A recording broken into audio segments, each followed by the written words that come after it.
Welcome back, F1 fans. Here, Jazz Santana here for Hitting the Apex. After an absolutely amazing weekend here in Miami, once again, it was all about Red Bull and Ferrari going at it. I think it was really exciting. We're going to have a lot of that race recap. We're going to have our predictions again. We'll go over a couple of other things, and of course, Vish and myself were at the actual race all weekend, and we'll have a little something for you on that as well. Make sure you keep it locked here as we get started with the pit crew, all here on Hitting the Apex. Check it out now.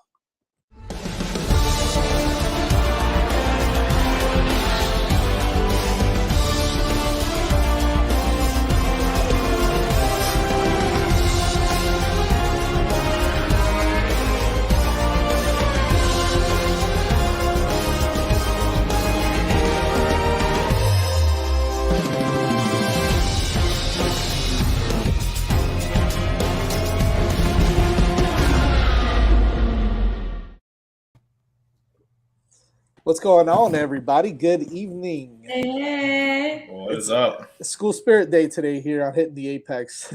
well, for all three of us except Moni. I don't know, unless Moni, your school colors are beige or something. I don't know what's going on there. They are. Wow, that would be interesting. Welcome everybody back to Hitting the Apex here on the 5 Reasons Sports Network. Make sure you check us out at F1_5 Reasons on Twitter. You can check us out on Instagram now too, baby, at what was it? Hitting the Apex 5 RSN? No, just 5R. 5R. There we go. My bad. At Hitting the Apex 5R. Make sure you check us out on Instagram as well, as we'll have some absolutely incredible content for you on there. Also, if you didn't already, make sure you check out Moni's interview. Oh, look at that. I was just about to say that, Jack, with Bianca Bustamante. Thank you, Jack. From the W Series. It was a pretty awesome interview. And, of course, we've got a really packed show for you guys today. We will recap everything Miami Grand Prix, as it was an absolutely incredible weekend for myself and for Vish on opposite ends of the spectrum, of course. However, I think we've got some pretty interesting things to cover: race predictions, everybody's take on the race, discuss our top 3 finishers. We'll do driver of the day, and of course, the disappointment of the day, and so much more. So make sure you guys keep it locked here. Let's get it. I mean, let's get it going, right? Like, first of all, right off the bat, pretty fun race, although it got fun after the crash, of course, and we'll kind of get into that. But look, listen, again, an absolutely incredible showing by Max Verstappen in that Red Bull machine, as he continues to, every time that he finishes a race, he ends up in P1. And I mentioned this a couple of weeks ago, and I know, Vish, you told me, well, he wasn't going to win in Bahrain or in Australia or whatever. Listen, the kid's fast. All right, he's showing how good he is. It's not to say that Leclerc didn't. Hold on a second. I've been the biggest Max Verstappen defender on the show because you guys keep blaming him for his engine blowing up. So I don't know what we're talking I didn't about. blame him for his engine blowing up. The whole show did. They're like, he's got to learn how to drive smoother. I'm like, this engine blew up. What are we talking about? It was definitely Nick. We'll blame it on Nick. What the hell? Yeah. Well, actually, Manny's just backstage because he's also producing the Panthers game right now. Look at Manny multitasking, so we can blame it on him.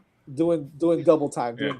So, but yeah, look, let's kind of go around the horn on this little race recap on, what you guys saw, and just talk to me a little bit how you felt about how the race went. We'll start off ladies first, as always, Miss Moni Lebro.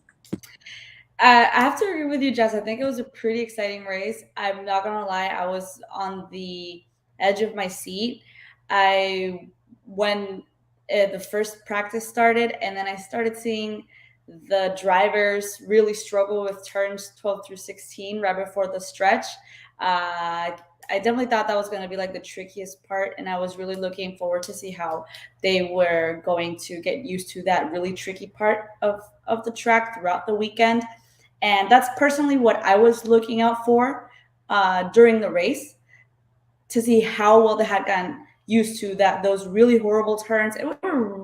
They were super hard. They were very narrow, and honestly, I was like, I wouldn't be surprised if something went wrong with at least one of them during the race. But I'm not gonna lie, I was pleasantly surprised, and I think I speak for almost everyone. It was really cool, to see everyone driving on the track on Sunday. I think it was overall pretty successful. Logistically speaking as well, except for the Fig Marina, that got a lot of attention everywhere. But overall, I think it was a really exciting race. I think it was a good start for Miami, and overall really successful. Definitely my part was those turns 12 through 16, and then right at the stretch, that was like what I had my eyes on the whole race and the whole weekend as well. So real quick, let's go to Nick next. But just before you do that, Jazz, I will just tell everyone that I was told unequivocally by the marketing person at the race that it's called a dry dock. It is not a fake marina. It is a dry dock. Oh, my bad. The dry dock. It's a dry dock. Now I'll Get it remember. correct. My bad. I didn't know. You're on mute, Jazz. Let's go. Jesus, bro. I did this in the last show also. My goodness. It's not a dry dock because everybody was drinking and getting drunk on it, okay? It's a fake marina, for the love of God. Nick, I want to get to you now. Yes, however, Jack brings up a great point. A lot of people were complaining, oh, there's not enough room to overtake. There's not enough room to do this and do that on the track. Miami had the second overall highest number of overtakes this season so far. So I think that we can throw that out the window. We'll definitely get into some more track talk. But Nick, what was your take on just the race as a whole? Well, I'm not gonna mute myself anymore. I'm done. All right. So for me, it was really, Max taught, another master class of driving right from the first lap. Like he was going for it, and pretty much right after he passed Sainz, you knew eventually at some point in the race he was going to pass Charles, and I think it was like what was it, like lap 18 or something like that. He eventually passed him up. I can't exactly remember when, but it was like 20 minutes of the race. Yeah. So he passed him up, and then it was pretty much his race from there on out. And then the virtual safety car happened because of the crash. And then, it got a little interesting with Charles trying to overtake him again. But Ferrari just never really had the pace that could keep up with them, even with DRS. And I was looking it up on Twitter the other day, and I think this account called F1 Data Analysis basically said like the top speed for Red Bull was 342 kmh, kilometers an hour, and the max speed that Ferrari had was 336, and the only one, and that was with I think it was with Aston Martin and Williams they were tied with, which is not good. And the lowest one was actually, McLaren. I'm not going to talk about how bad they were. So let's not even mention it. Let's not even talk about it. Let's just forget entirely that they even existed for that entire race. There is a disappointment of the day section, so you can get. Yeah, we'll get in there later. I'll get to it. But other than that, it was a fantastic race weekend overall. I honestly don't think it could have gone any better for like a first, an inaugural race at a track. It was lively. You and Vish were, Jazz and Vish were both there, so I'm sure they'll be adding their perspective on how it was being there and the environment and the vibes and everything. But just watching it on TV, you just felt like, we had a Formula One race in pretty much our own backyard. It was really cool just to see that and have the track pretty much, to around the stadium to where we attend like football games and soccer games and concerts and all this other stuff. And then all of a sudden there's like this big F1 track with all these world-class drivers going over 200 miles an hour, down the straight that leads onto the turnpike. It was pretty cool just to see all that. So overall, it was just it was a good race. It was an exciting race, and it came down really, after the safety car, it got interesting. Even like the first 15 laps, it was very interesting. So I think overall the race couldn't have gotten any better for Miami. Let's go ahead. Yeah, no, I agree with what both Moni and Nick said. I think this, I mean, from an F1 perspective, I mean, the story of the weekend is how fast the Red Bulls were. Because even when the reason Max qualified third is he messed up his hot lap, and because it was a new track, it was evolving pretty rapidly.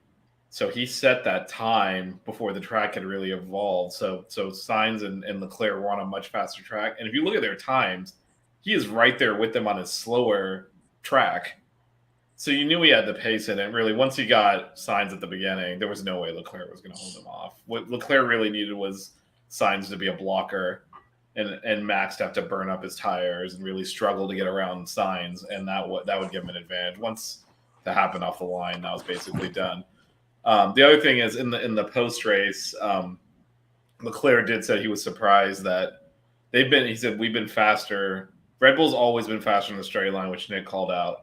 Actually, Jack's just making the same point I'm about to make, but they were surprised at how fast Red Bull was in the corner, especially the slow corners.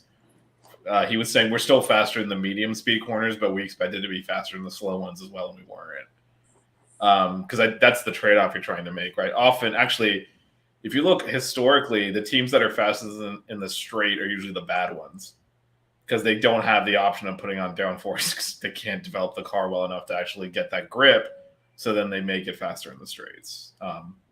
And that's not the case with this Red Bull. And without, I mean, they exist, but without all those DNFs, this championship probably wouldn't be close right now. So there's just a lot of pace in that car, and now it's kind of on Ferrari to respond. But overall, I will say the one thing I was really worried because the event went off without a hitch. We can throw a party in Miami, right? So everyone was having a great time, and right before that race, it just dawned on me: if this track sucks, that's all anyone's gonna remember. Because I spent at that point, I've been at the track for like 5 days, and I was like, "Oh God, there has to be a race now." And like, what if one of the corners is unsafe, and or something like that happens, and like that becomes a story, like because they put this. Nick, you mentioned in our backyard. That was in Jazz and mine's little backyard. That's where we go watch us lose to Georgia Tech and stuff. It was very weird to see an F1 race there. So that was our literal backyard. And as you said, it is kind of jarring because we did do a track tour on Thursday night, I think. And they did such a good job designing the track. You don't really realize where you are, but then there's a couple of corners where you like come around the corner and you look to your left and you can just see like the on-ramp to like where you can go onto I-95 or the turnpike and you're like, oh, okay, I know where I am now. So it does take you out of a little bit. And obviously there was that one section where like the turnpike actually kind of ran over part of the track with the bridges. But yeah, no, I think they did a great job of putting that track together, wrapping it around the stadium. One of the things they talked about was, the stadium actually makes it harder to build a track there. I had assumed that it would make it easier because you have all the stadium facilities, right? You need because one of the things that do a track is you need Wi-Fi, you need everything wired, you need all like the audio visual equipment. It's all already there. But actually, when they do a race, they use the infield sections of the track to do logistics. If you need to get out to corner 13, you just can go straight there. You couldn't do this on this track because the stadium was in the way. So they actually had to do everything like half an hour before a session, move everything into position. It's like, we never have to do this. We just do it during the session. If we need to move something, we can move it. So it actually made it a lot more difficult to coordinate, but it went off without a hitch, which to me is the big takeaway. First race, everything went really well. And even the complaints about the track, there were a couple. And actually in the winner's press conference, Sainz and Max complained about a corner, and Leclerc's like, I think I'm the one who loves that corner. So, I mean, there wasn't even consensus on the stuff they were complaining about, which is really good. Yeah, it's kind of hard not to mention everything that you guys have already, but I think Miami hit it on the head. I mean, they knocked it out of the park. I think they put on a great event because first and foremost, this is an event, all right? This is obviously it's a race, but it's an event, and a lot of people may have complained initially and maybe throughout. What they need to understand is the culture is different down here, and this is not the first time that big time celebrities come out to an F1 race. So I think that conversation needs to be scrapped because we see images of big time celebrities going out to races all over the world. So the fact that there was big celebrities that came out, and there was an absolutely huge and Manny posts this up here from our good friend Vincenzo. As far as the numbers that we did, 243,000 basically showed up this whole entire weekend. And there was 85,000 people on Sunday. However, I will say this, being there, it didn't feel like there was 85,000 people there on Sunday, because I think everything by that time, by day 3, everybody was just walking around and knew where to go so smooth. I will say the first couple of days was a little challenging logistically. However, you know what? At first, when we first saw that, Jack, regarding the football helmets, I was watching on the screen on the podium, and I was like, "What the hell are they? What the hell are they doing? Are they coming out in football helmets?" It's Miami. It's the Miami Dolphins. The Miami Dolphins put on this event, and quite frankly, those Pirelli helmets are pretty badass. And I'm looking for one to buy that I can hang up here or something, put up, because the Pirelli helmets were actually pretty sick. So I don't care. I don't really bother. I don't really care about all that stuff, because that stuff means nothing. Like, it doesn't take away from how the drivers performed. It doesn't take away from the actual race itself. I think people just complain too much about the other stuff that had nothing to do with the race, just for the sake of arguing. To be quite honest with you, they put on a great event. From a race perspective, the track looked nice. There was some turns. I was sitting turn 18, the turn 18 grandstand, which is right after the stretch into turn 17, which is that really sharp turn where you basically have no apex there, just going into the start finish line. That was exciting in itself, because you could still see all the cars, just coming down so fast, and then having to, brake so hard to make sure that they hit that corner properly. So it was exciting from that perspective. Moniz, Nick, I think you all mentioned it as well. Turn 12 to turn 16 was tough, but you didn't see a lot of issues there per se. The only thing I will say is that tire degradation really played a factor in this race as well. You noticed it firsthand, although we knew at some point Max was going to be able to overtake Leclerc. I think it happened a little sooner than expected, because Max's front right tire was pretty busted up already, and so it allowed, and Verstappen saw it, and he took advantage of it, and that's exactly why he is as good a driver as he is. However, overall, I think at the beginning we all thought it was just going to be, hey, Max was going to run away with it. At this point, he's going to have to make a mistake for anybody else to kind of be in this race. However, as you all mentioned, the virtual safety car, then the safety car came out, and it got a little more exciting after that. So overall, I think it was a great experience. I think the race was absolutely incredible. The activations in the actual campus, because it's a campus. I walked almost 10 miles on Friday. It was unbelievable, but it was great. I think the fan interaction, the activations for all the fans was great. Yes, they're gonna have to fix some things. I know Fernando put it up here somewhere. Yeah, there's some things that maybe could have been done a little bit better. However, he did also mention this is the inaugural race here, and they are going to tweak some things, and I think that it's just going to get better and better down the road. So really excited about it. Can't wait for the next one. Yeah, just on one point. So I didn't see, basically Jazz and I saw exactly the opposite stuff, because I was doing press, so we don't see where the fans are. But where the press does end up is in the paddock with the rich people. I got to go to another F1 race, then see where their definition of luxury is. If what I saw was not considered luxurious enough, because I by the end of the weekend I was like, "Where's Bernie Sanders' tax plan? We need to go get some of this money back." So I thought there was plenty of luxury, at least where I was, in that VIP paddock section, which I was not allowed to partake in. I was just viewing it as I was walking past the. Let's answer that question. It's Andres. It's a 10-year contract that they have with Miami. So we'll be around for a little bit.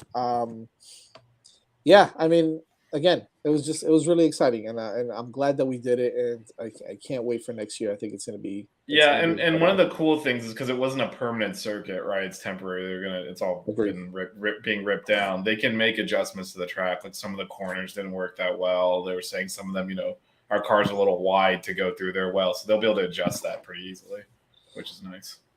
Yep, I agree. I agree. We do that every Saturday in the fall. Like, why can't they do it for one day in May? What's that? It was hot and the alcohol. Come on. I'll tell you what. I know That's a we had Miami this, experience. I know we had this conversation. Real quick before we move on, I want to get this take from all three of you, and if it's logistically possible. And I know we've spoken about this, Vish, you and I would love to see this race at night, and I understand why potentially it could be an issue. But would you guys like to see this race at night? Real quick, we'll go around the horn on that. I mean, go ahead, Nick. I would say yes. It would be cool. They would probably have to make, the lighting to where it's not, remember they're all those neighborhoods like right around the stadium. So they'd have to make sure the lighting isn't like so bright where, people will complain. I'm sure people will complain anyway because it's Miami. But, but I also think they would probably have to add a little more flair as far as like the lighting goes, like add more neon stuff around the track, make it look, rather unique, more Miami at night, like symbolize the nightlife of Miami and South Beach. So, I mean, if they wanted to do that, I don't see why they wouldn't, especially because, they have 9 more races to go. Yep. So maybe, maybe one of these races, or at least have like a practice or qualifying at night to try it out and see. I don't think flash would be an issue in Miami. Moni, what do you think? I think it wouldn't be a bad idea. It really wouldn't. I think I would miss the day race. I'm not gonna lie. I would, but I don't see why not. Okay, I'll give you the why. Here's the Debbie Downer knock on. It's not Debbie Downer. It's just the reality that the sport caters to European viewers are the most TV viewers, and it caters to them. And then a race at night in Miami is really early in the morning in Europe, and they don't want that. Yeah. So where this thing started around like 3:30 on our time, that's prime time, perfect time for people in Europe to watch. If you notice the races they put at night, those are the ones in Asia, which then translates to a decent hour in Europe.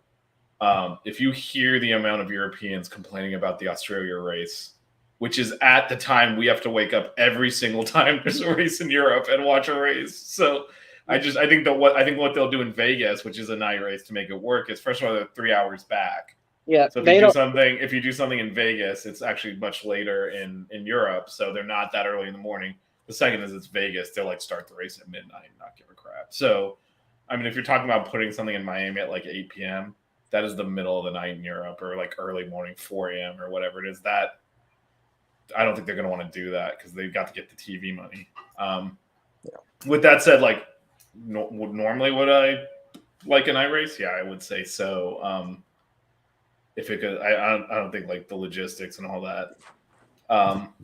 Again, Jack, those ones, if you look at where they're located, they're in the Mideast or they're in Asia, which does not create bad viewing times for Europe.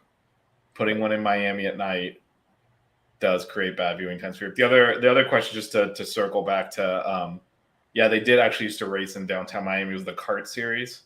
That was back when before IndyCar split into IndyCar and kart, and then kart died. People don't know the history of that. So yeah, they did used to race downtown, open wheel racing downtown. All right, so I did this the other way around, but that's okay. Let's go over predictions real quick. I think that's going to be interesting because I'm the best, but that's neither here nor there apparently. Let's go with the 2 guests that we had on, right? So Bryson chose Hamilton, Max, and Sainz. All right. 1, 2, 3. Totally screwed up there. Yeah. You got one right. You got Sainz right. Vincenzo, Leclerc, Checo, and Hamilton.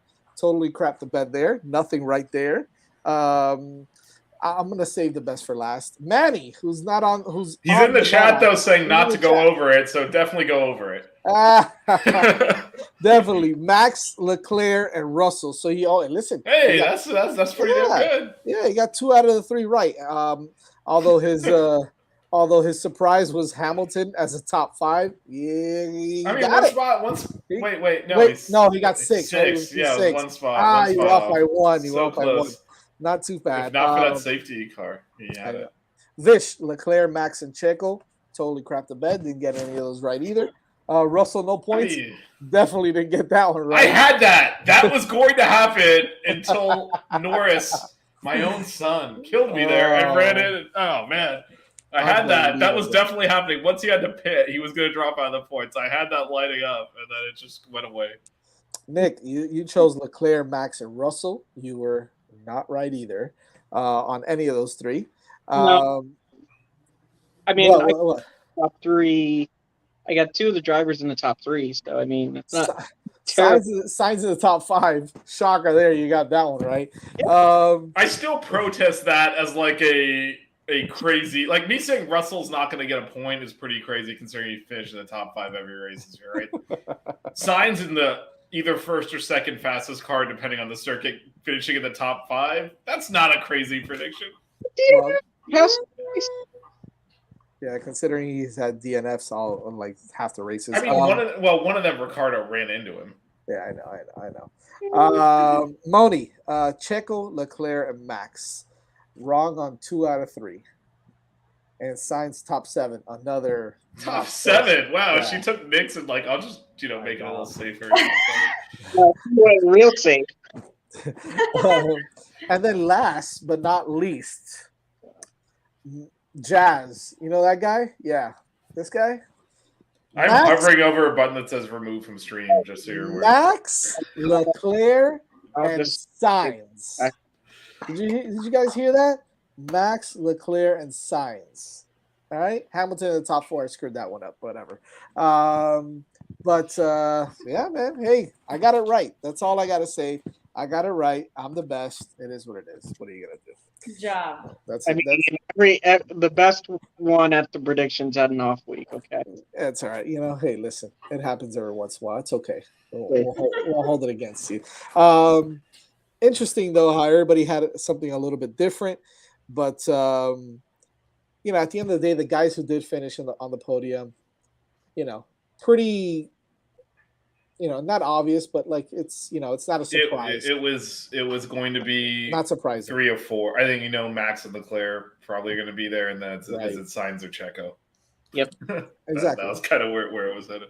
True. Yeah, mine wasn't even that bad. I was just, you gotta shuffle him around a little bit, just a tiny little bit. And take Checo out. Yeah. Starting with that, we take Checo out.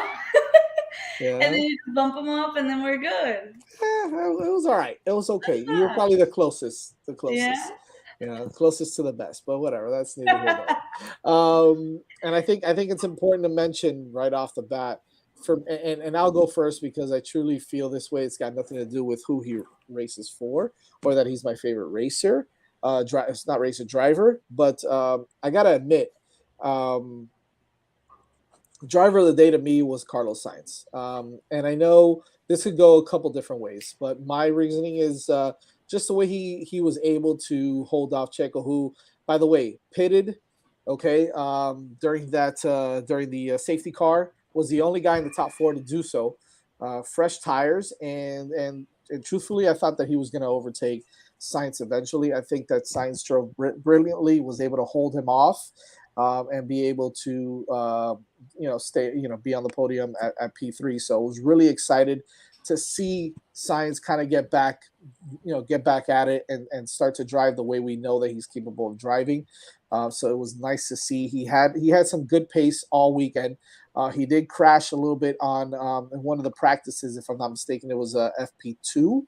Was it? Is it FP2? Yeah, right. FP2, he did crash on that turn, which, by the way, Esteban Ocon crashed there as well. They both asked the FIA to see if they can put some Tech Pro barriers there, and the FIA gave him the big middle finger. Not surprising either. But at the end of the day, I'm very disappointed with that because, to me, driver safety above everything else. But anyways, I went off on a tangent there. However, Sainz driver of the day for me. What do you got, Vish? Well, first, let me just throw this up for Manny. He picked Ocon. Ocon. So. Okay, not a bad choice either. I think Ocon drove a brilliant race as well. I mean, to me, it's obviously Max.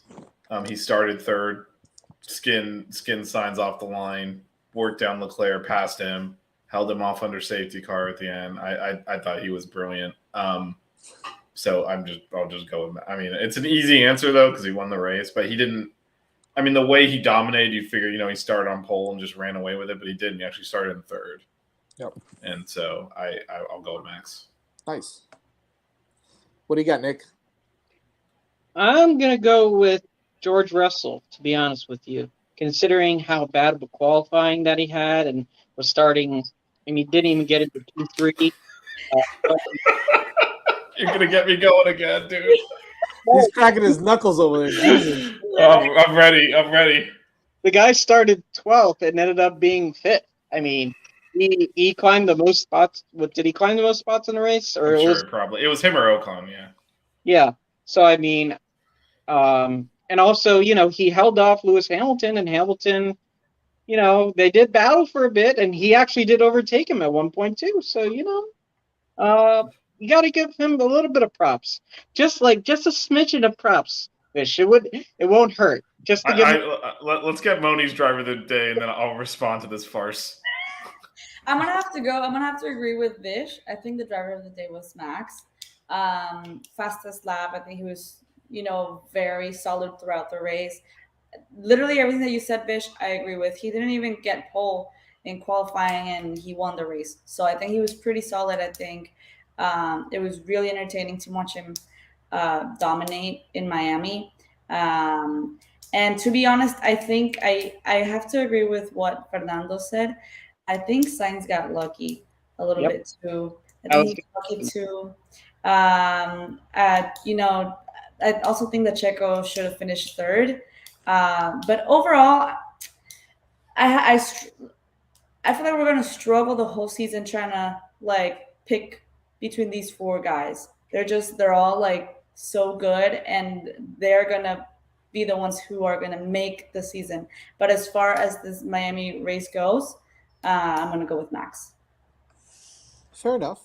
I okay, understand that. so actually, let me talk about the Sainz thing too. But on the George Russell, this is all I'll say about that. He got lucky that safety car happened, or he was screwed. He messed his start up. He dropped all the way back to 16th, and it took him all that time to get up behind Hamilton, who had already pitted. He was a full pit stop behind his teammate when that wreck happened. He got a free pit stop, and then he was on fresh tires. Then he spent the whole last end of the race trying to overtake him. Finally got around him with a few laps to go, with better tires in the same car. How is that driver of the day? It's fine he caught a break. He got a break, and he took advantage of it. And in a way, it was smart because had he just pitted and got new tires, he would have dropped all the way back anyway. So he was playing that gamble. But that's not driver of the day. Just let me hope someone else. Let's hope Norris does something stupid here and just runs into a car. Oh, he did. Great. Well, for some, apparently for Jack, the driver of the day was Pierre Gasly. So, but also on the Sainz thing, I do agree. If Checo didn't have that power issue it might have even been more than 2 laps. He lost a lot of time. But the only reason that came into play too is because then Ferrari screwed up Sainz's pit stop. Agreed. Which basically gave that gap back. So if only they had screwed up, if they just screwed the pit stop up, and Checo didn't have the power issue, he definitely would have ended up in front. But I kind of agree with Jazz. Those last laps with Checo on better tires, the Red Bull's way faster than the straights. I don't know how he held him off, to be honest. Yeah, I don't. And he had DRS on multiple laps there, so I think that. The other thing is, you should see the Italian media in the media center. You're not supposed to yell at the TV or cheer. Boy, when Ferrari screwed up that. I don't know Italian profanity, but I'm pretty sure I heard a lot of it when they messed up that pit stop. Spanish. Oh, yeah. It's like Spanish profanity I'm well versed in, but it was definitely a lot of gesticulating and yelling at the TV when Sainz's tire would go back on. Yeah, it was pretty bad. And I guess that segues to disappointment of the day. Disappointment. We'll go back the other way. Vish, what's your disappointment of the day? God, so easy to say Norris, but I'm not. Let me find George Russell. No, I'm just kidding. Actually, I'll do it. It wasn't his fault, but actually, when we see the pace Bottas had in the Alpha, I don't know if he's got the whole mixed up name, but Joe having to drop out after like the first or second lap. They just had to pull him out. That car could have scored points. And definitely could have put on a better show there, and him having to just basically not run in the race. I'll go with that because it's obviously easy to say Norris ran into someone for no reason, but I'll go with Joe. Nick, who's your disappointment of the day? I mean, I'll go with Ricardo, to be honest with you. I mean, the fact that I think he didn't even. I mean, did he get into Q3? I don't think he did. He didn't get into Q3 on Saturday, and then he was basically non-competitive for the entirety of the race. Like, you never saw, and Ricardo's a very good driver, but I guess maybe his car just, like, completely sucked. But you never saw, like, him really be competitive with any of the drivers in the race. So the fact that, he's in a McLaren, they've had issues. But the fact that he wasn't even like competitive as far as a skilled driver that he is, I think I'm gonna say Ricardo is gonna be the most disappointing for me. Monty, what do you got? I'm gonna have to go with Norris as well. I had kind of like a hope, like a hype, more than a hope, sort of like a hype, from the last race. Mm-hmm. So, and then after my hype, there was hope. I was like, it seems like he can really carry himself well at Miami. He didn't. Quite the opposite. That's just because I like invested myself emotionally in like Norris' like comeback, and here we are. But yeah, definitely Norris. Yeah, I think it was all that partying with Kygo that got him, and wearing those cutoff shirts with Ricardo. Honestly, I think he did that to himself. Like, I don't think he stopped moving like since he got to Miami. So I don't know. Yeah, we talked about this I think on last week's show, but he looked like he was enjoying Miami a little too much. Oh yeah, Rookie mistake. Yeah, he owns the lifestyle of Miami like so many people do. I think he's still here. No, I'm just kidding. I don't know. For me, it's probably gonna be.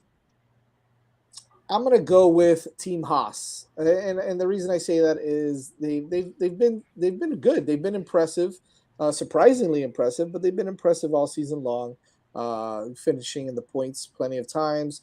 Magnussen has actually driven pretty good, and then Mick had an opportunity to get some points and decided to run into as we call them Theo Sebs. Theo Sebastian, and listen, look, at the end of the day, I think they squandered an opportunity to get some points as well.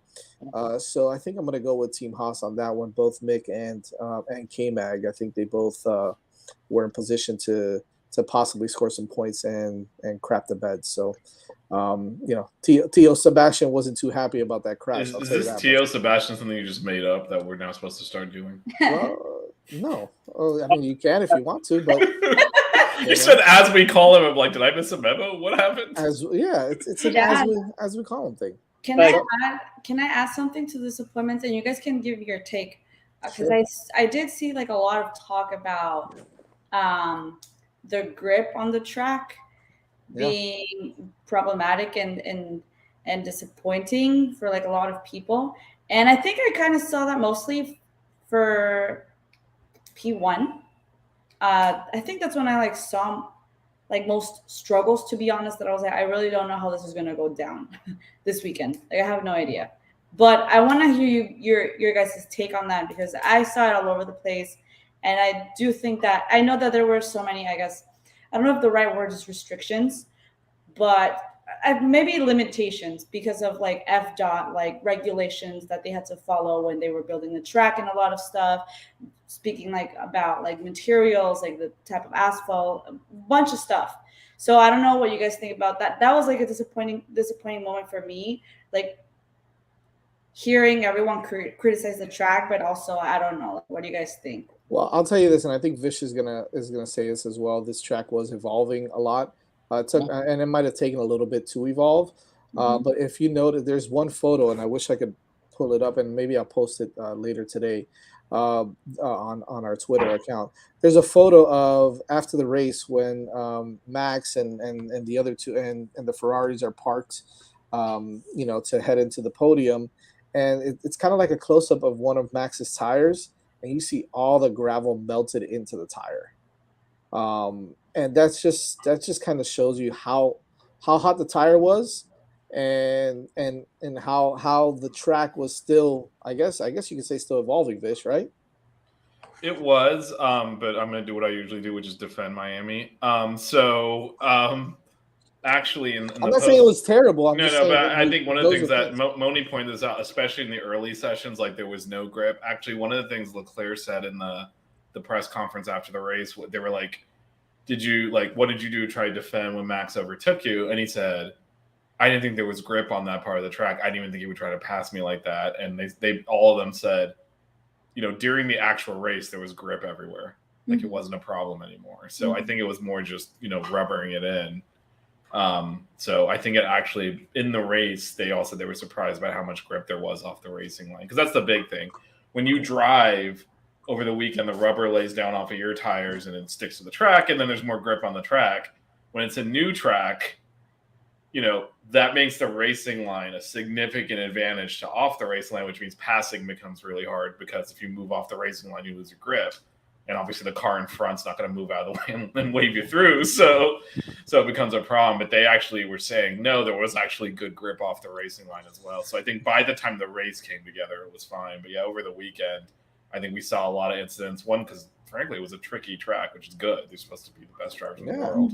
But the other reason is slight mistake off the racing line, you lose all your grip and you just lose the car. Well, turn 17 was a tough one. I know they had to repair it a few times. As I was walking out on Friday or Saturday, I can't remember what day it was, they were bringing in the rollers, they were bringing in all the machines that kind of repair the asphalt and all that stuff. So I know that they were repairing it a little bit on turn 17.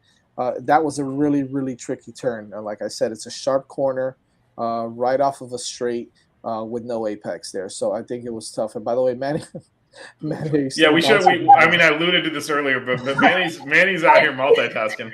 I didn't want to interrupt. Because he's still a big bouncer. Bouncing gig at the bat mitzvah. Unbelievable. Bounce the Capitals the hell out of Miami, hopefully. Jack, you're the man. Yes, by the way, the Panthers are up 5-3 with less than 4 minutes left. Yeah, but so Manny is multitasking. He's producing our show in the Panthers game. Yeah, go for it, Nick. I also wanted to respond to one of Jack Daniels' things about Haas and their merchandise stuff. We actually talked about this in the group chat and how it was, it still says coming soon. But in reality, we forget that they were run by a Russian oligarchy brand. And then obviously once, the Russia invaded Ukraine, they dropped the whole thing. They had to basically repaint and rebrand their entire car and rebrand like all of their merchandise. So imagine having to take millions and millions of merchandise off of the shelves and then having to like redo it and get all the production done. It's going to take a little bit for them to get all the merchandise back out into the field. Good luck with that one, Tap. Good luck with that one. Yeah. How much money do you think the show makes, dude? Yeah. And listen, the donations are open, man. Yeah, if you guys all throw in $1,000, we can afford a ticket. Feel free to donate to the show, and maybe we'll put something together. The other thing, just real quick, that Nick touched on this a little bit. We've all kind of touched on like some of the things teams we expected to finish, and the points kind of dropped out. Austin, starting from the pit lane, screwed the entire midfield because they had way too much pace to be that far back. They came out on the hard tires and they sat in everyone's pit window. And when all those midfield teams started pitting, they dropped behind them. They couldn't get around them because there was actually pace in those cars. And they were on the hards, which we found out in the race could run like, 3/4 of the race distance without a problem. Yep. And that's where Norris got stuck, Ricardo got stuck. They all got stuck behind those Austins, which on pace should have been further up. But because they started from the pit lane, they were back there and sitting in everyone's pit window, and it screwed up the entire midfield. Mm-hmm. Yep. Let's see what we got next. Moving along.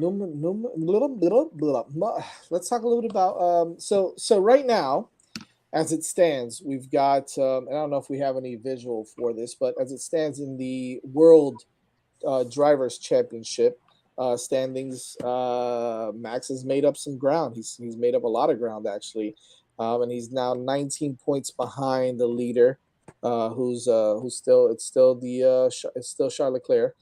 Thanks for the donation, man. We appreciate the dollar. Unbelievable. Start with Jesus Christ, Fernando. That'll pay the toll when you can drive on the turnpike past the track and look out the window. There you go. Yeah, there you go. We'll donate that. We'll donate that to the toll. Yeah. As I was saying, it looks like Leclerc's up by 19 points, and the rest of the field, I believe, stands at Checo is number 3, or is it Russell? It's I should have pulled this up. That's terrible on my part.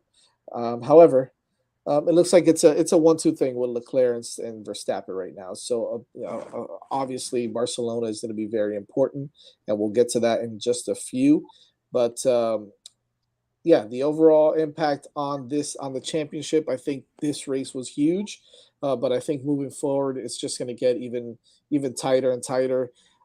Ferrari's going to have to make some adjustments and some upgrades, and we know that they're bringing one of their largest, if not their largest upgrades in the overall season for the next couple of weeks over to Barcelona, which is going to be very important. I know there's a lot of talk out there about Red Bull using over about 2/3 of their budget already on with the first 5 races. So I think it's going to be interesting to see what they do down the road. I know Ferrari has barely used their budget. So I think they're going to use a large portion of their budget for Barcelona. So is this going to help them overall? Yes, Ferrari is still up. By the way, Ferrari is now up only by 6 points, if I'm not mistaken, in the overall Constructors' Championship as well. Vish, what's your take on the overall impact this race had on the championship, and just moving forward now with these potential upgrades that Ferrari is going to bring, and what does that mean for Red Bull? What are they going to have to do, considering they've used up a large portion of their budget already? So there's a couple of things there. So Checo has been beating Sainz pretty consistently, which is why you're seeing the constructors closer. So that might, assuming that the top 2 stay close, you got to watch that 3-4 battle. That might determine the constructors title. Like last year, Right.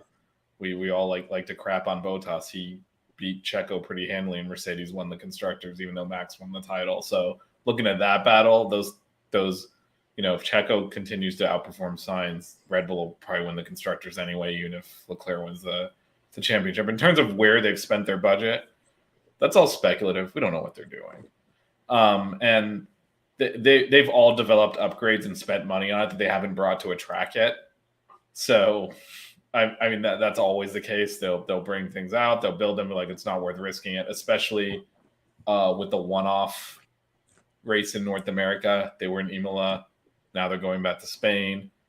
It's a new track. Are we going to risk the new parts on this? Probably not, right? So I think I wouldn't worry too much about where the budget's gone, just as much as how much has been bolted on, how far evolved are these cars? Is there this performance step that Ferrari can make that Red Bull has already made, right? It seems to be, the pace seems to change track to track with these two. They're both clearly the fastest, but I think what changed over this weekend was Ferrari did seem to be faster race pace versus qualifying, and that went away this weekend. There were several times where, in the practices and the qualifying, you're like, man, this Red Bull is quick. And then the race, the Ferrari was actually fine. That wasn't the case here. So whether they have a response to that, we'll see in the next race. But I think these cars are fairly even on pace, even though they're completely, because even through the sessions in Miami, you were seeing very close. So you didn't, everyone's focused on who was in first and second, but the gaps were very tight. And so if someone doesn't make a big step forward with the other one not responding, you should expect these cars to stay close together. And I will say, the reliability has been a major issue for Max, but I don't think Sainz is going to continue to park his car in the sandbox. So, that should balance out some, and we'll see where it goes. But as the season goes on, you'd expect much less reliability issues. So and not only that, I think that it's all going to depend on the track that they're on as well, because we've obviously said this over and over again, but obviously Red Bull quicker on the straights, Ferrari better on the corners.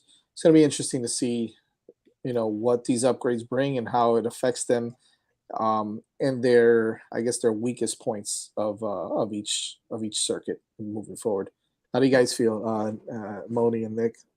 I'm personally interested. Okay, so right now it's like for the drivers' championship. Right now it's Leclerc, Verstappen, Checo. Then we have Russell. Then we have Sainz.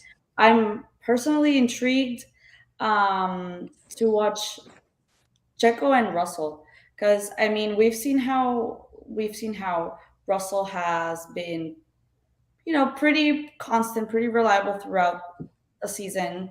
He's had what, he hasn't been under top five this whole season, no, right? So right now, let me check. Literally, is that it? I can't. What are No. you what are you looking for? Drivers. Sorry, I can't Oh read. no, this is teams. Okay, go to drivers. So if you scroll down, we you go. see Russell has 59 and Chico has 66. So to be honest with you, I don't know. There's two battles to watch here, okay? There's Verstappen and Leclerc, which at the end of the day, I think that's gonna be like our end game. Watching them two throughout the season battle for the first place. But I also want to see what happens between Russell and Checo, because the slightest mistake, or number of mistakes that they encounter in the next races, they're going to be huge. That means that Russell might go up to third place and Checo might fall to fourth place. So I think that's a really interesting battle, and I would personally be surprised, like pleasantly surprised, if we see someone like Russell take third place in the drivers' championship. So that's something I'm pretty intrigued about. Keeping an eye on Checo and Russell in the drivers' championship. I think that the ghost got Vish again. Not sure what happened with him. Yeah, it just time for Moni to talk about Russell without, Well, I will tell you this. Look, I will tell you this, right? At some point, I'm not sure what's going on there, but at some point, when does the talk turn from, and I say this seriously, right? When does the talk turn from saying Russell is getting lucky? Because make no mistakes about it, like, he's getting lucky a lot of times, but he's the only driver that's finished in the top five every single race. At what point does it turn from it being luck to him maybe out driving some of these guys that were supposed to be in the top five, a la Lewis Hamilton, Bottas, Lando Norris, right? Some of these guys that maybe we thought, hey, could have a shot at being in the top five in the drivers' championship. At what point do we start saying, all right, he's not only lucky now he is driving really well? Mm-hmm. Vish didn't hear it, so we're gonna leave. I don't know if Vish. Well, I can just tell you, I had I had my computer actually, using a technical term, crashed. Got a blue screen. I was like, am I going to get a DNF here? But I'm back out on the track. I'm a couple laps behind. They got into the pit. They worked on the car. The ghost. We were saying it was the ghost. They worked on the car. I'm back on the track. I'm like 3 laps down now, but I'm getting good data for the team for the next race. So. All right, Latifi, let us know. Nice. Yeah. I mean, for Russell, I mean, we've even I know with Bahrain, like a couple years ago when he had to drive for Lewis Hamilton when he got COVID, we saw how good of a driver he was when Mercedes had like their top end car. So I know he didn't finish the race because of a mechanical thing, but he was probably going to finish either 1 or 2 in that race. So I think if Russell can, if Mercedes can improve if they can improve the car pretty much, then I think we'll see Russell start to get more aggressive. I think both him and Hamilton, while they've been trying to drive and compete, I feel like they both know that their car isn't really that competitive to be like up at the top with Ferrari and Red Bull. So maybe they've been holding back a little bit, and they're like, okay, let's wait until Barcelona, where we're getting, all all of our upgrades and what we think will be a competitive car. So I think the next few races will really decide whether Mercedes and Russell are contenders or pretenders. Vish, so this was a question I was posing to them because Moni was talking about the drivers' championship, and what she thought was interesting was the battle between Checo and George Russell right now for third and fourth. And so my question was, at what point, if at any point, do we start to say that look, Russell is not just getting lucky anymore, right? Like he's becoming or molding into a really good driver, or is it just the fact that we're probably not going to see him stay up in fourth place that much longer? You're going to see some of the other guys kind of get the hang of it throughout the season and overtake him for those spots. Is it kind of Checo's to lose at this point? So I'll say one thing. I cannot believe we're having a George Russell conversation with Manny's not here. What are you doing to my man? You know he wants to be here. Poor guy. Yeah, he's probably going. He's backstage right now. Like they're talking about George Russell when I'm not on the show. What are you guys doing? I know. With that said, I think we stop calling him lucky when he stops getting lucky. Like this was. There's been 3 safety cars. How many races have we had? 5 or 6? Yeah. Like 3 safety cars he's benefited from. Hamilton, meanwhile, has been screwed by every safety car dating back to last year. And so now compared to his teammate, he looks a lot better, which is why that's where you get judged, right? Because he's not going to finish ahead of Checo, and that's not fair to expect. So that's what I think. Like at some point, you're going to see him kind of drop off. Then, well, I mean, drop off behind Sainz is my assumption. Checo will pull away from him, and I mean, he's not the Mercedes unless there's some massive upgrade is not going to be ahead of Red Bull or Ferrari this year. So it's unrealistic to expect anyone to finish top 4, frankly, unless Checo or Sainz completely blows it, which I don't think they're going to. They're both too good and consistent drivers to do that. It's going to be, Russell 5th. But in terms of like where these points are coming from, they're coming from him getting lucky under safety cars. And that's fine. He's finishing though, right? He's driving it home. He's in position. So it's not like he's doing bad. But I do think the fact that those safety cars are also screwing his teammate at the same time means that in relation to his teammate, you're seeing the points gap there. That's probably exaggerating what he's shown so far. Like, I think on pace, he's been slower than Hamilton. There's been multiple times where Hamilton was in front of him in the race, pitted on the correct strategy, was cruising to finishing well ahead of him, and then the safety car came by. He's like, oh, I'm behind George again? What the F just happened? Like, that happened this weekend. It happened 1 or 2 other times. Well, Saudi Arabia, Hamilton also got screwed by the safety. Ricardo parked in front of the pit entrance so he couldn't pit when there was a safety car. He had to stay on his old tires. Like, he's just had bad luck, and Russell's had good luck, which that balances out, right? We're 5 or 6 races into a 23, so it's not going to keep going that way. But to the question of like, when do we stop attributing it to luck? Well, when at the point when he's not behind his teammate and a few other cars and still has to pit, and then the safety car comes out and he all of a sudden ends up loses all the gap that he was behind everyone, and he's got better tires. So instead of not scoring a point, he finishes 5th. When that stops happening, like, then we can start saying it's luck, but he's gotten lucky, and that's fine. You got to get lucky sometimes or a lot of times. So Manny's in the chat, and I do want to respond to that. So he's saying versus Bottas, he went from 16th to 5th. So first of all, he ended up in 16th because he was doing ass. That's why he was in 16th, right? He got up to 5th because he was in 7th, I believe 7th, yeah, because he was behind. Bottas was 5th, Hamilton was 6th. Then there was a big gap back to 7th. Those cars had all pitted. He hadn't even pitted yet. He was a full more than a pit stop behind his teammate when the safety car came out and he got a free pit stop and fresh tires and closed the gap up. So I'm not suggesting that he's bad or anything, but if you're saying on merit, he magically ended up in 16th, not his fault at all. No help at all, he moved it up to 5th. Come on, man, but that didn't happen. He got his ass in 16th because he couldn't get out of Q2. Like, what are we talking about? It's not like Albon, who started in 20th and ended up in 8th, which, by the way, another possibility for driver of the day. Yeah. He did really well. Look, and this is not to say and that. By the way, Williams has pace. they're just terrible on the corners also. And But I this think is Bryson mentioned that last but week. this is not. So I don't want to exaggerate. Russell is doing well. Like I'm not suggesting he sucks or anything. But the idea that no, he's just my opinion, and this is what I said, which is what set Manny off the first time. I don't think he's a world championship quality driver. I think he's slower than Hamilton right now, and I think eventually, like, they'll put Ocon on the team to do that. But Oh man. Before we get final thoughts from the whole crew, let's give a shout out to our sponsor, Manny. Let's shout out to You Break Will Fix.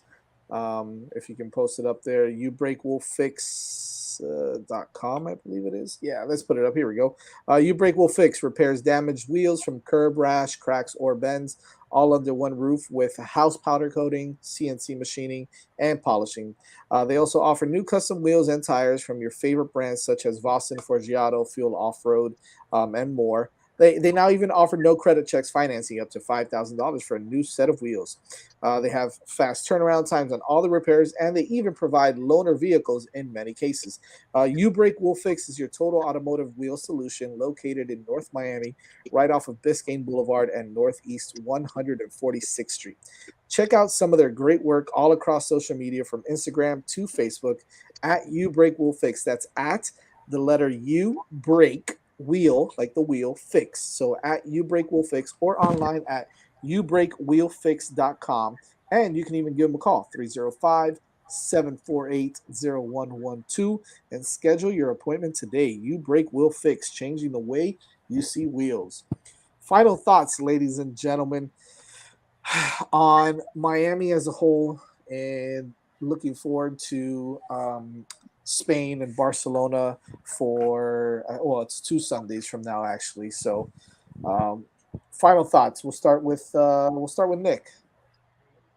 All right. So for an overall grade, I will give the Miami GP. I'll give it an A minus.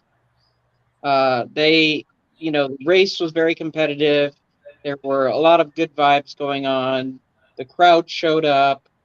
There were some hiccups with maybe the facilities or, especially or with the teams trying to find their way around the track because the stadium was in the way, like Vish said, for strategy and things like that. But overall, the race was good.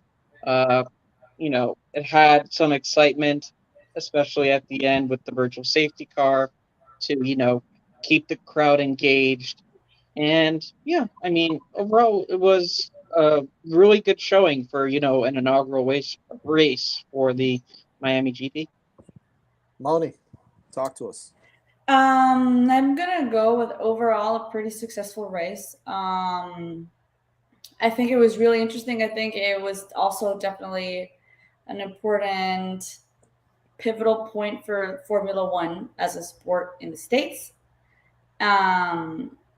Really exciting to watch. I think the track was really cool, really interesting. It was challenging, but to a certain degree, it was really entertaining to watch them get on the new track. And I really enjoyed it, and I'm honestly already counting down the days for the next one. So let's hope it goes by quickly. Yeah, I think Vish, any final words there? I mean, we have a completely different perspective because we were there, and obviously I saw the backroom stuff. I give it an A. Like, I don't think there was much they could have done better.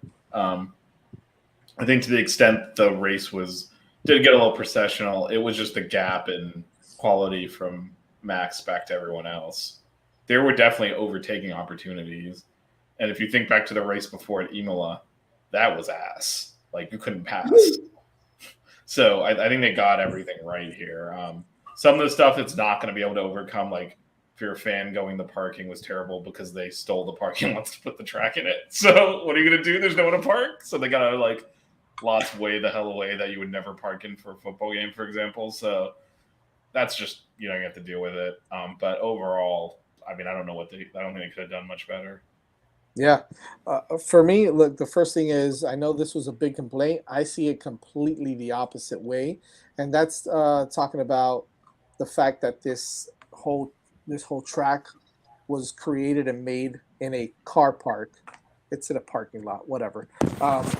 Shows how impressive and how amazing of a job the Miami Dolphins did. Tom Garfinkel, whoever it was that was involved in creating this whole thing, Formula One, the FI, everybody. I think that it was absolutely impressive that if you're standing there, and I know you guys weren't there, Vish, you were there, but you were kind of locked up in the back for a lot of it. I wasn't in prison. You know? It's just that I didn't have line of sight to the track. You were in Formula One prison, if you ask me. But anyways, I had telemetry data streaming in, man. Yeah, sounds exciting. Sounds exciting.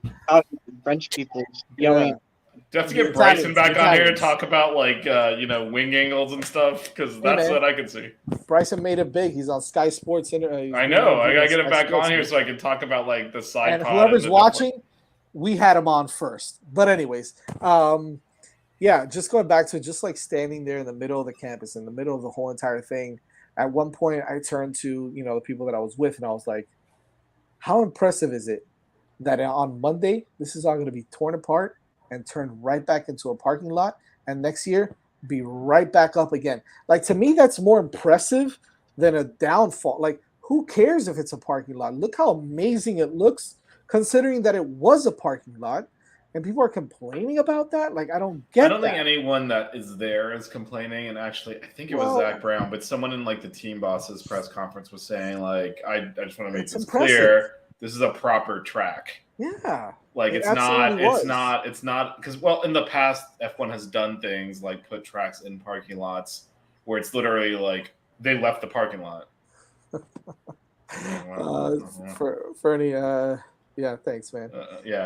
Fernie, I don't know if you need to be reliving your college days. You're probably right. Jazz and I discovered we can't handle Mark like shakes anymore, so maybe not reliving the college days is probably not a good idea. Ain't that the truth, my friend? And believe me and Fernie had some days. But anyways, I digress. No, but so there's a stigma around parking lot races because in the past, F1 has actually used a parking lot and kind of left it like a parking lot and put in some barriers, and it's just like, what the hell is this? Now, this is definitely a proper track. And that's what everyone that was there and all they're like. I'm sure that they'll make some tweaks for the next one, and that's fine. I mean, that's the process of the evolution of this track and of this race down here in Miami. So there's always things that they can fix, or there's always things that they can make better, and that's what and considering that they still can do those things, I still give it a solid B+ to A, really, for the first time that they did this here. The activations were cool. They could probably add some more activations around the campus, make it better to kind of walk around but those are all things that I think they're going to work on now moving forward. So and just to your point, I do think there's probably so what they used the stadium for was to the press room was in there. There were a few things in there, but they didn't. I feel like they could have used the stadium more. I thought they were going to use it more, and you're right. Yeah, so they didn't really use it much at all. And then they used it to transport the team to the podium. Actually, the Ferrari team almost ran over me when I was walking to the press room, and they were trying to get to the podium. That was fun. But the only place I really didn't make it into, aside from the VIP areas or whatnot, was the hospitality village, which I totally struck out on. I should have gone in there, but I totally missed out on it. But I know that they had some activations in there as well. However, overall experience was great. It was hotter than Hades, but I wouldn't miss it. I wouldn't change it for anything. I'd do it all over again in that weather, even how hot it was. I'd still do it all over again. So I think that it was a great opportunity, a great experience. And to be quite honest with you, I think the race held its own as well. Maybe not the most exciting race in the world, but it had its moments.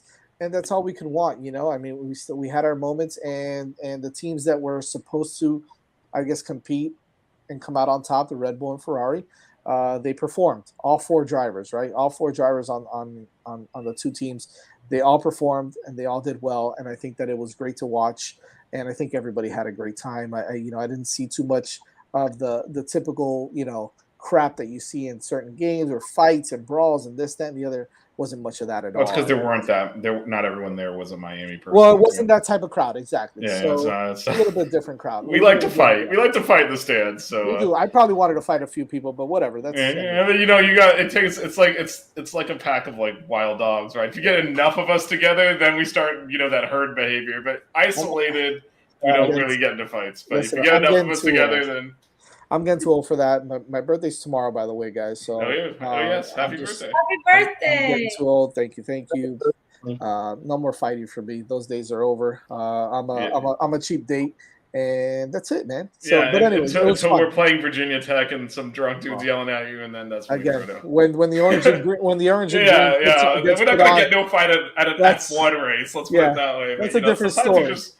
Sometimes you know, FSU's in town this year. Sometimes you yeah, guys my do what you my gotta do, multiple my multiple personalities do kick in when it comes to University of Miami. But Well, anyway, but this was the F1, so we're really excited. Hopefully that next year it'll be more affordable for everybody, as Gus says there. You won't have to sell a kidney, but it'll also be fun, and we'll be able to do something big for that moving forward for next year as well. So yeah, definitely was awesome. and just the other thing, like I know we touched on this a little bit earlier, but like these first time races can go really bad. You can have like drivers go out there be like, we can't do that corner. We have to reroute the track. Last year, remember Saudi Arabia, the first race, I think it was Mick Schumacher. One of the Haas's, like the car split in half because they didn't do the barrier correctly. Like you can have a really disastrous first race, and this went the other direction.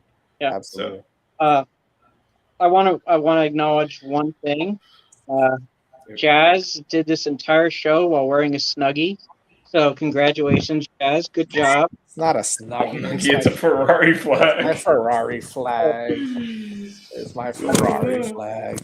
But it does feel kind of cozy. But anyways, great show today, guys and girls.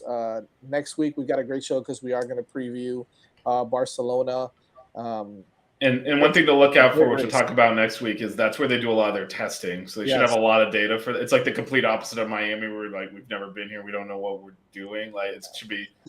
That's why this is that line in the sand race. Like if our upgrades don't work now, we're in trouble. This is the track we know best. And we do know that Ferrari is bringing some big upgrades, but I do expect some other teams. I know Haas is going to bring in some big upgrades as well. Mercedes, Mercedes, George Russell. I feel it, my man, man. He wanted to come in here so badly, and he can't. And look at this. He's a professional, though. He's handling the Panthers. Whatever. They're getting lucky. Anyways, no. Thanks again. Make sure you guys follow us on Twitter at F1_5 reasons. And Instagram, we got a new IG page at Hitting the Apex 5R. You can see it scrolling there underneath. Make sure you check both of those out. We'll have some incredible content on there from the entire pit crew. Make sure you check us out on YouTube at the 5 Reasons Sports Network channel. Just click on Hitting the Apex. You'll be able to check us out there. Smash the like button. And make sure you keep following us. Keep it locked here the rest of the week. We will have some content for you leading up into the Barcelona preview. And also hit the website. I wrote a bunch of crap last week. Make sure you do that. Yes.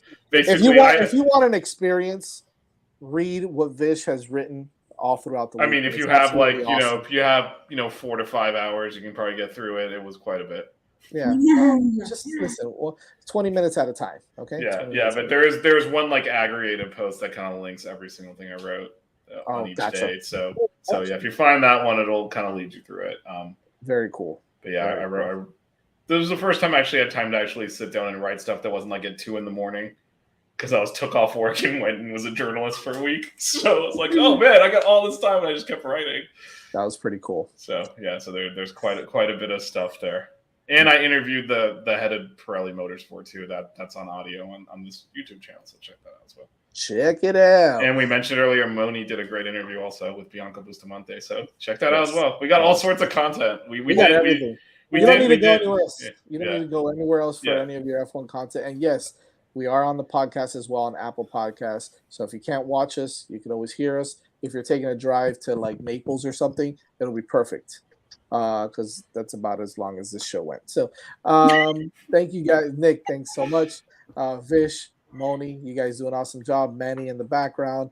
Go Cats, as they did win tonight. So that's great too for the Florida Panthers. But we'll keep a lock here. We'll see you guys next Wednesday night at 9:30 p.m. on Hitting the Apex. Adios.